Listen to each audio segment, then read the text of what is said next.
Bab 19, Rahasia Bocor. Bianca hanya bisa menuruti saat Andin begitu salah tingkah. Lalu ia menekan panggilan ke nomor Nick dengan sengaja. Bianca tidak memperbesar volume ponselnya itu, sebab ia tahu Nick pasti sedang khawatir dengan keadaannya itu. Halo Bianca, kamu sedang di mana? Sama siapa? Kenapa panggilanku tidak kamu jawab? Kau tahu, aku begitu khawatir denganmu. Ayolah Bianca, jangan buat aku khawatir. Aku sedang sakit nih, akibat ulah suami kejammu itu. Nick begitu cemas sampai dia bertanya terus-menerus tanpa memperdulikan wajahnya yang sedang babak belur akibat pukulan dari Benny.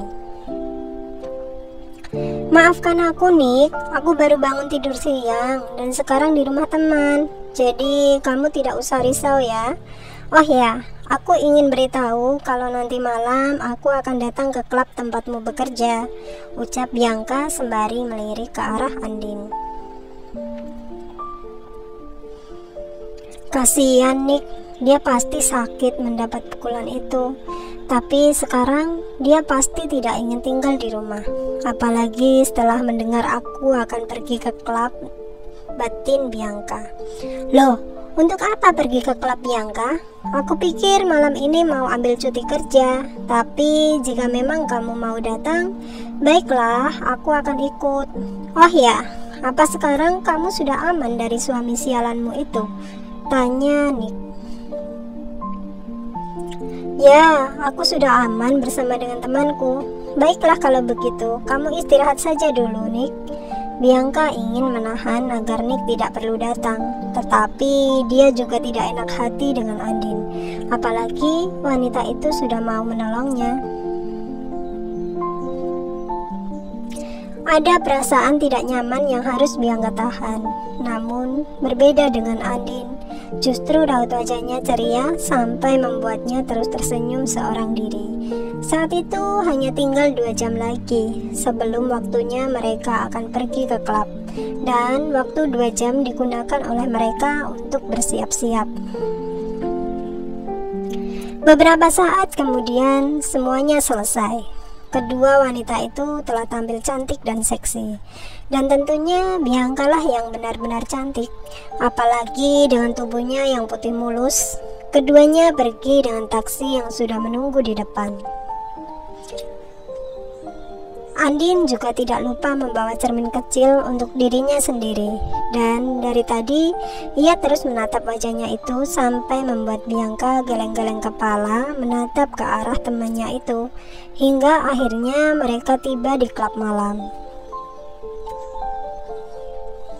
Keduanya turun dan langsung masuk ke dalam.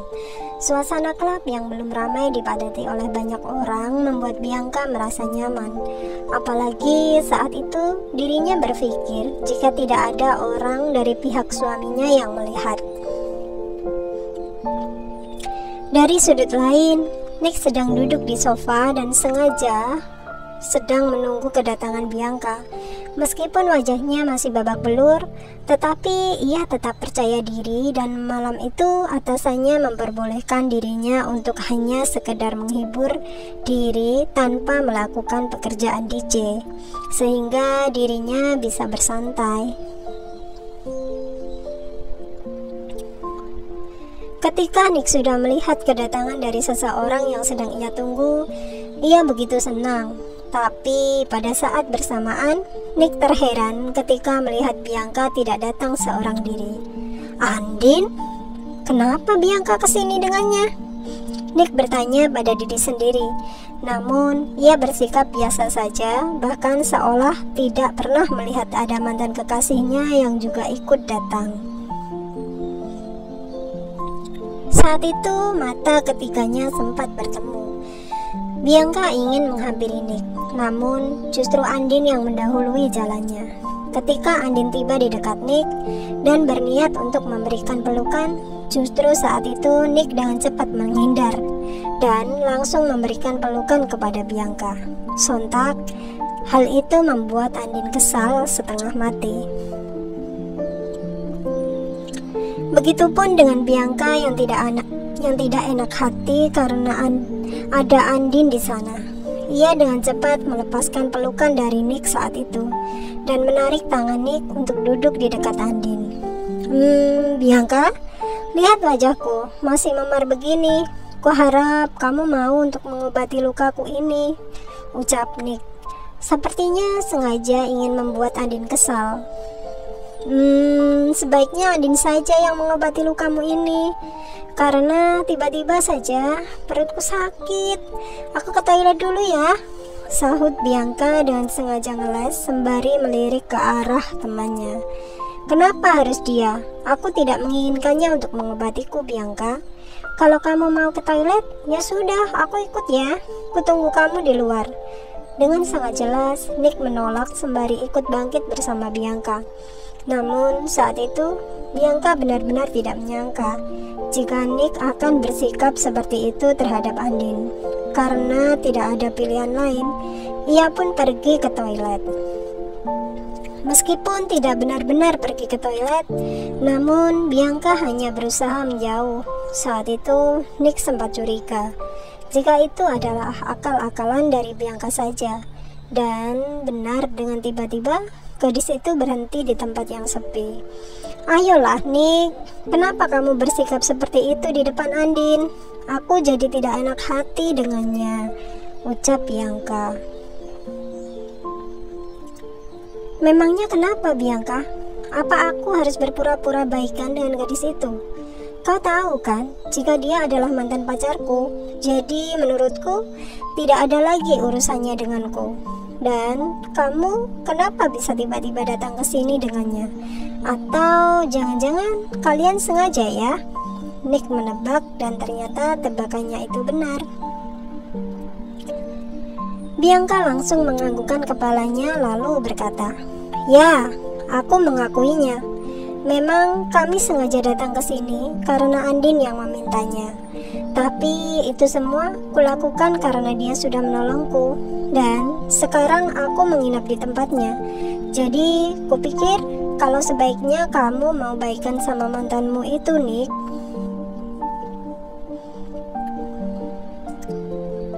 Aku tidak mau. Itu sama saja jika aku harus berpura-pura untuk membuat kalau aku menyukainya. Lagi pula, aku hanya menyukai sahabatku saja. Oh ya, bagaimana dengan suamimu? Apa dia tahu kamu kemari? Sepertinya dia tidak tahu. Tapi sekarang aku bingung harus berbuat apa. Kau tahu kan, jika dia pasti tidak akan memperbolehkan aku keluar, apalagi ke klub seperti ini. Dan sekarang entah seperti apa bayaranku bulan ini. Mungkin dia akan memotong gajiku lagi. Bianca mengeluh sembari memanyunkan bibirnya. Nick mencoba mendekati sembari mengusap rambut Bianca. Dan akhirnya ia membawa Bianca masuk ke dalam pelukannya. Lalu berkata, "Maafkan aku Bianca, kupikir aku bisa membantumu, tetapi suamimu itu cukup kuat dan dia juga memiliki kekuasaan yang tinggi, jadi sangat sulit untuk mengalahkannya. Kuharap kamu menjaga dirimu ya, agar kesucianmu tetap terjaga. Jika nanti aku mampu, aku akan membebaskanmu dari tangan Benny dan kita akan menikah." "Apa katamu? Menikah? Hei, siapa yang mau menikah denganmu, ha? Tukang tidur." Bianca tertawa setelah puas meledek sahabatnya itu.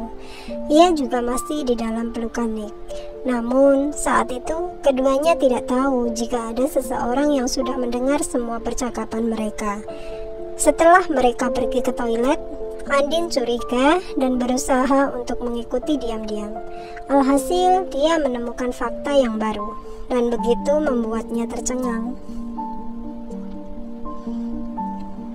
Matanya penuh kebencian ketika melihat Nick masih memeluk Bianca, dan tatapan tajam ketika mendengar bahwa Bianca telah menikah.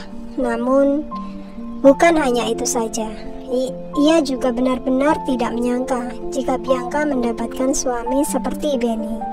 Bagi semua wanita siapapun pasti akan sangat senang jika dijadikan istri oleh duda Sio tampan itu. Tetapi justru hal itu membuat Adin kecewa dengan Bianca. Ternyata kamu bukan temanku, Bianca. Di saat kamu sudah mendapatkan suami seperti Pak Benny, dan sekarang kamu masih merayu Nick.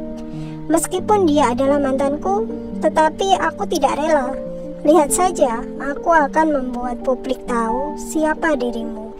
Dan mungkin saja kamu akan dicemooh oleh semua orang. Dasar tidak tahu diri, gumam Andin sembari mengambil ponselnya. To be continued.